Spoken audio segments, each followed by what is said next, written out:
رہے گا قائم پہاڑ جب نہ رہے خدایا، تیرے منہ کی ایک بات بھی ٹلے گی نہ چاہے کچھ بھی ہو۔ عزیز ناظرین، میں ایاد ظریف آپ تمام دیکھنے والوں کو ہمارے روز کے بائبلی مطالعاتی پروگرام کی نئی قسط میں خوش آمدید کہتا ہوں۔ ابھی ہم یرمیہ کی کتاب کا مطالعہ کر رہے ہیں۔ یرمیہ عہد قدیم کے بڑے انبیاء میں سے ایک ہے۔ آج ہم تیسرے اور چوتھے باب کا مطالعہ کریں گے۔ گزشتہ قسط میں ہم نے دوسرے باب کا مطالعہ مکمل کیا۔ خداوند نے اس قوم کی ابتدائی حالت کو بیان کیا جب وہ ملک مصر سے نکلے۔ خداوند کو اس قوم کی محبت اور جوانی کی الفت یاد آئی۔ اس کی ماضی کی وفاداری یاد تھی، پر اب وہ بے وفا اور باغی ہوئے۔ عزیزو، ہم تیسرے اور چوتھے باب پر پہنچ چکے ہیں۔ خدا نے اس قوم کو بلایا تاکہ بت پرستی سے منہ پھیریں اور خداوند کے پاس لوٹ آئیں۔ پروگرام کے آغاز سے پہلے میں اسٹوڈیو میں آئے خدا کے خادم کا خیر مقدم کروں گا، بھائی یوسف کا خوش آمدید بھائی۔ بہت شکریہ بھائی۔ اور اسٹوڈیو میں آئے دیگر مہمانوں کو بھی خوش آمدید۔ بھائی یوسف، گزشتہ قسط میں ہم نے سیکھا کہ خداوند نے یرمیہ کو بلایا تاکہ وہ قوم لوٹ آئے۔ ہم نے سیکھا خداوند اور لوگوں کے درمیان رشتہ ازدواجی رشتے کی مانند ہے، کیونکہ وہ ایک نجی اور دائمی رشتہ ہے، اس میں کسی تیسرے فریق کی جگہ نہیں۔ لہٰذا آپ ہمیں تیسرے باب کے متعلق بتائیے، اور ہم چاہیں گے کہ آپ خداوند اور لوگوں کے درمیان رشتے کو بیان کریں۔ لکھا ہے، جس طرح بیوی اپنے شوہر کو بے وفائی سے چھوڑ دیتی ہے، اسی طرح تو نے مجھ سے بے وفائی کی ہے۔ دیکھیں، یہاں پر میں یہ کہوں گا کہ ان کا رشتہ ازدواجی رشتہ ہے، اور پھر چاہے کچھ بھی ہو جائے، خداوند ان کی بے وفائی کے باوجود انہیں لوٹ آنے کا کہتا ہے۔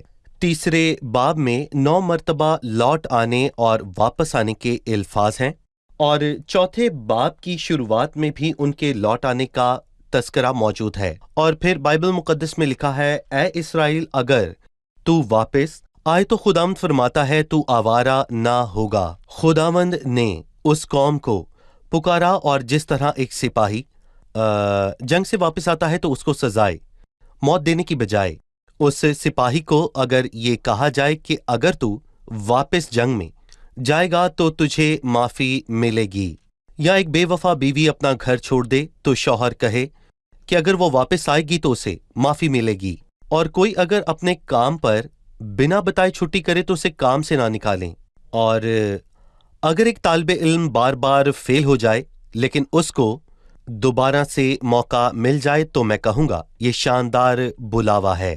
لیکن جہاں تک ان لوگوں کی بات ہے، وہ بے حس لوگ تھے، نہ انہوں نے توبہ کی، نہ آخری پکار کو سنا تاکہ وہ لوگ خدا کی عدالت سے بچ جائیں۔ اس قوم کی اپنے شوہر یعنی خداوند سے بے وفائی کے مختلف پہلو بیان کریں۔ پہلی 3 آیات میں اس کا بیان ہے۔ دیکھیں، میں کہوں گا کہ ان آیات کو پڑھ کر ہمیں یہ معلوم ہوتا ہے کہ ان لوگوں نے زنا کیا اور غیر معبودوں کی عبادت کی، حالانکہ ان کا خدا کے ساتھ ازدواجی رشتہ تھا، کوئی تیسرا نہیں۔ جی ہاں، ایک ایسا رشتہ جس میں کسی تیسرے کی کوئی جگہ نہیں ہے، اور بت پرستی کو بے وفائی کہا گیا تاکہ ہم اس کی سنگینی کو بخوبی جان سکیں۔ غیر معبودوں کی عبادت کرنا ایسا ہی ہے جیسے بیوی اپنے شوہر سے بے وفائی کرے۔ دوسری آیت میں لکھا ہے کہ پہاڑوں کی طرف آنکھیں اٹھا اور دیکھ۔ کون سی جگہ ایسی ہے جہاں تو نے بدکاری نہیں کی؟ تو راہ میں ان کے لیے اس طرح بیٹھی جس طرح بیابان میں عرب، تو نے اپنی بدکاری اور شرارت سے زمین کو ناپاک کیا۔ اور دوسری جگہ درختوں اور پہاڑوں کے معنی ہے کہ انہوں نے درختوں اور پہاڑوں سے بنے ہوئے بتوں کی پرستش کی، اور یہ بہت افسوسناک ہے کیونکہ وہ واحد قوم تھی جس نے زندہ خدا کی حقیقت کو نہ جانا، لیکن وہ بھی غیر قوم کی مانند پتھر اور لکڑی سے بنے ہوئے بتوں کو پوجنے لگے۔ اور لکھا ہے، کیا کسی قوم نے اپنے معبودوں کو حالا وہ خدا نہیں بدل ڈالا؟ اور پھر لکھا ہے، پر میری قوم نے اپنے جلال کو بے فائدہ چیز سے بدلا۔ ان کی بے وفائی سے پہلے چوتھی آیت میں لکھا ہے، کیا تو اب سے مجھے پکار کر نہ کہے گی، اے میرے باپ، تو میری جوانی کا راہبر تھا؟ کیا اس کا قہر ہمیشہ رہے گا؟ کیا وہ اسے اب تک رکھ چھوڑے گا؟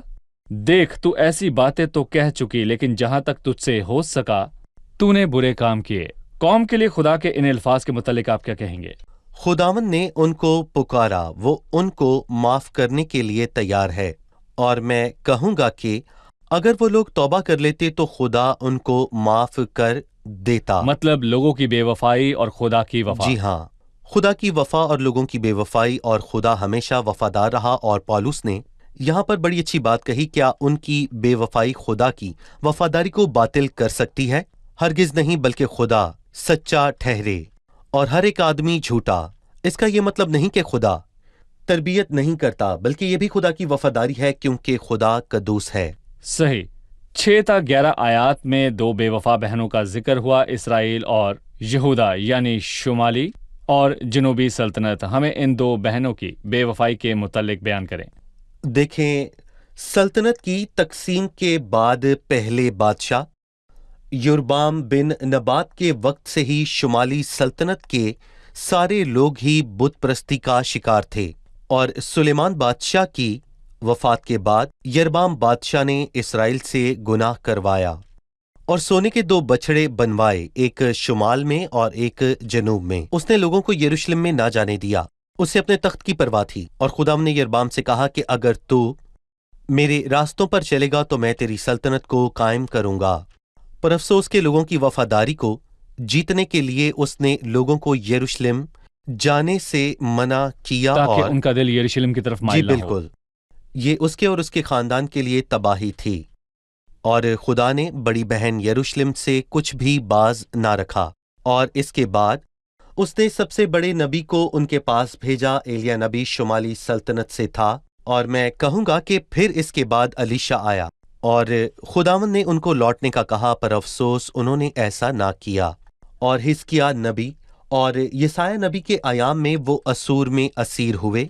اور پھر دوسری بہن یعنی کہ یہودا نے بے وفائی کی تھی، اور پھر وہ بابل کی اسیری میں گئے، اور اسی لیے یرمیا نے لوگوں سے درخواست کی کہ وہ واپس لوٹ آئیں۔ خداوند نے ان کی عدالت کی، اگر وہ توبہ کرتے تو خداوند ان کو بچانے کو تیار تھا۔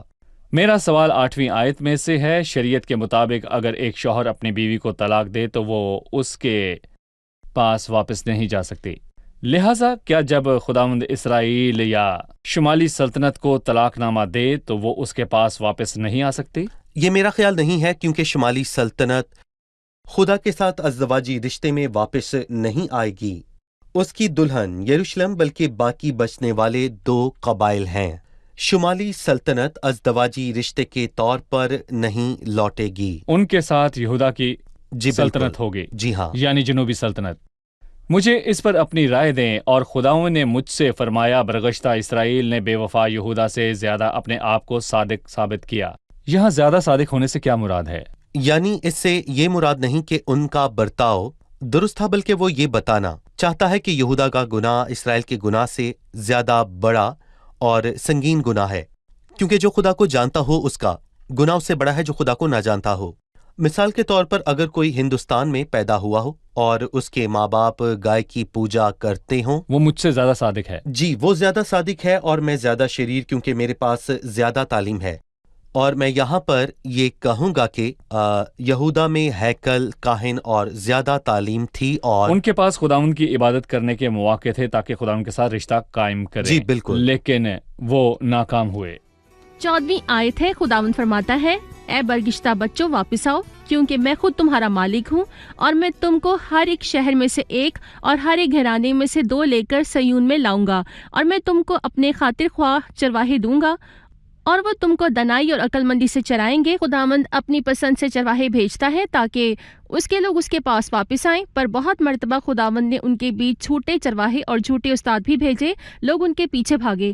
آج بھی ایسے استاد موجود ہیں۔ خداوند نے یشوع کے ایام کی طرح کیوں نہیں کیا کہ اسی وقت پر اکن کی عدالت کی، یوں اس کے لوگ بھی اس کے پاس واپس آ جاتے۔ بہن میری کا سوال ہے کہ خدا یشوع کے دنوں کی مانند بدی کی عدالت فوراً کیوں نہیں کرتا؟ یوں برائی کیوں پھیلے گی؟ جی در حقیقت اس نے بعد میں واضح کیا کہ خداوند کب چرواہے کو بھیجے گا اور لوگ بہتر ہوں گے، پہلے عہد کے تخت پر نہیں بلکہ مستقبل میں نئے عہد کے تخت پر۔ اور 16ویں آیت ہے، اور یوں ہوگا، خداوند فرماتا ہے کہ جب ان ایام میں تم ملک میں بڑھو گے اور بہت ہوگے، تب وہ پھر نہ کہیں گے کہ خداوند کے عہد کا صندوق، اس کا خیال کبھی بھی ان کے دل میں نہیں آئے گا۔ اس نے مستقبل کے دنوں کی بات کی، اور ہم جانتے ہیں کہ خدا شروع میں عدالت اسی وقت کرتا تھا، موسیٰ کے دنوں میں جب لوگوں نے بال کا بچڑا سونے کا بنا کر اس کی پوجا کی تو 3000 لوگ مر گئے۔ ابیہو اور ندب نے اوپری آگ گزرانی اور وہ دونوں مر گئے، کیونکہ خدا اور کا اگر یہی خدا اسی کو طریقہ جاری ہے۔ رکھتا تو کوئی بھی نہ بچتا، تو سب لوگ مر جاتے۔ لیکن خدا، میں یہاں پر کہوں گا کہ ایسا نہیں چاہتا، بلکہ خدا چاہتا ہے کہ لوگ اپنی ناکامی کا اقرار کریں۔ تو پھر کیا ہوگا کہ خدا اپنے فضل سے ان پر رحم کرے گا، اور مستقبل میں ایسا ہی ہوگا جب لوگ اقرار کریں گے تو خدا اپنے فضل سے کام لے گا، ان کے لیے چرواہے کو بھیجے گا۔ یقیناً مستقبل میں یہی ہوگا۔ بھائی یوسف، 16ویں آیت میں خدا یسوع کی 1000 سالہ بادشاہی کے دور کا تذکرہ ہوا، تب وہ قوم کے نئے عہد کی برکات پائیں گے، ایسا ہی ہے کیا؟ اس وقت عہد کا صندوق نہیں ہوگا، یہاں بھی لکھا ہے کہ بھائی یوسف، عہد کا صندوق کیوں نہیں ہوگا؟ 1000 سالہ بادشاہی میں عہد کا صندوق کیوں نہیں ہوگا؟ مسیح خود وہاں پر موجود ہوگا اور وہاں پر اس کی عدالت کی ضرورت نہیں، کیونکہ جب مسیح وہاں پر خود موجود ہوگا تو وہ اپنے تخت پر بیٹھا ہوگا، کیونکہ عہد کا صندوق مسیح کو ظاہر کرتا ہے، اور 1000 سالہ بادشاہی میں مسیح خود موجود ہوگا، اس لیے اس کی عدالت کی ضرورت نہیں۔ صحیح۔ بھائی یوسف، 4 باب میں لکھا ہے، اے اسرائیل، اگر تو واپس آئے تو خداوند فرماتا ہے، اگر تو میری طرف واپس آئے اور اپنی مکروہات کو میری نظر سے دور کرے تو آوارہ نہ ہوگا، اور اگر تو سچائی اور عدالت اور صداقت سے زندہ خداوند کی قسم کھائے تو قومیں اس کے سبب سے اپنے آپ کو مبارک کہیں گی اور اس پر فخر کریں گی۔ واپس آنے کا بلاوا، مجھے بتائیں کہ خداوند کے پاس لوٹنے پر وہ کون سی برکات پائیں گے؟ یہ شرطیہ بلاوا ہے، اور خدا ان کی واپسی کا منتظر ہے، اور خدا نے اس کی ایک شرط رکھی ہے، اگر تو اپنی مکروہات کو میری نظر سے دور کرے۔ آپ ایک طرف خدا کی عبادت کریں اور دوسری طرف غیر معبودوں کو پوجیں، میں کہوں گا کہ ایسا ممکن نہیں ہے، کیونکہ اگر آپ خدا کی عبادت کرنا چاہتے ہیں تو اپنے سارے دل، اپنی ساری جان، اپنی ساری عقل اور اپنی ساری طاقت سے اس کی عبادت کریں، اور یہی خداوند کی شرط ہے، اور خدا ان کو وہ سب برکات دینے کے لیے تیار ہے جیسے موسیٰ اور یشوع کے ایام میں تھیں، کیونکہ ان کے ملک میں دودھ اور شہد کی ندیاں بہتی تھیں، اور جب وہ دم نہیں بلکہ سر تھے، بشرطیہ کہ وہ اپنی تمام مکروہات کو خدا کی نظر سے دور کریں، اور وہ خدا کے ساتھ ساتھ غیر معبودوں کی پرستش نہیں کر سکتے۔ اپنے مکروہات کو میری نظر سے دور کرے، یعنی وہ اس سے جڑے ہوئے تھے، وہ غیر معبودوں سے اس قدر جڑ گئے تھے، بتوں اور مکروہات سے۔ یہ قوم کس حد تک بدکار تھی، اس کے متعلق بتائیں۔ دیکھیں، سیمول نے پہلے سیمول کے 7ویں باب میں کہا ہے کہ اجنبی دیوتاؤں کو اپنے بیچ سے دور کرو، اور اکثر انسانوں کے ساتھ یہ چیز اس قدر جڑ جاتی ہے کہ اس کو ہٹانا مشکل ہوتا ہے۔ یقیناً خدا ہماری مدد کرتا ہے، کیونکہ وہ دیکھنے میں تو دیوتا نہیں، پر پیسے، شہرت اور ہوس اور انا کی محبت موجود ہے، کیونکہ یہ بھی ایک قسم کے دیوتا یہ ہمارے ہیں۔ اور ہمارے غیر چیزوں کے متعلق بالکل، ہے، اور ان سے دور ہونا بہت مشکل ہے۔ پہلی 2 آیات میں شرطیہ بلاوا ہے کہ اپنی مکروہات کو دور کرو۔ تیسری اور چوتھی آیت ہے، کیونکہ خداوند یہودا اور یروشلم کے لوگوں کو یوں فرماتا ہے کہ اپنی افتادہ زمین پر ہل چلاؤ اور کانٹوں میں تخم ریزی نہ کرو۔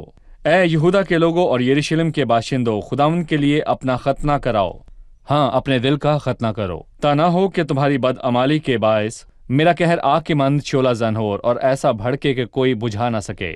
بھائی یوسف، اس نے بیج بونے کے لیے بلایا، ہل چلاؤ اور کانٹوں کے درمیان بیج نہ بو۔ اس سے توبہ کے بارے میں کیا معلوم ہوتا ہے؟ دیکھیں، میں نے آپ کو ایک بہت مشہور تمثیل بتائی، میں نے بیج بونے والے کی آپ کو مثال دی۔ اس کا ذکر متی، مرکز اور لوکا میں بھی ہوا، اور یہ واحد تمثیل ہے جس کا ذکر تینوں میں ہے۔ کلام مقدس میں لکھا ہے کہ بیج ڈالتے ہوئے کچھ کانٹوں میں گرے تو کانٹوں نے ان کو بڑھنے نہ دیا۔ مسیح نے کس کو کانٹے کہا؟ اس نے دنیا کی فکر، دھوکے اور مال و دولت کو اور چیزوں کی خواہش کو کانٹے کہا، جس کی بدولت ہم بے پھل ہو جاتے ہیں۔ اور اگر آپ خدا کے بلاوے کا جواب دینا چاہتے ہیں تو اپنے دل سے ان کانٹوں کو نکال دیں۔ اور دنیا کی فکر ہم کو کلام سے دور کرتی ہے، اور غریب فکر مند ہوتا ہے، کیونکہ دولت مند دھوکے بازی کرتا ہے۔ اور وہ شخص جو نہ تو امیر ہو اور نہ ہی غریب،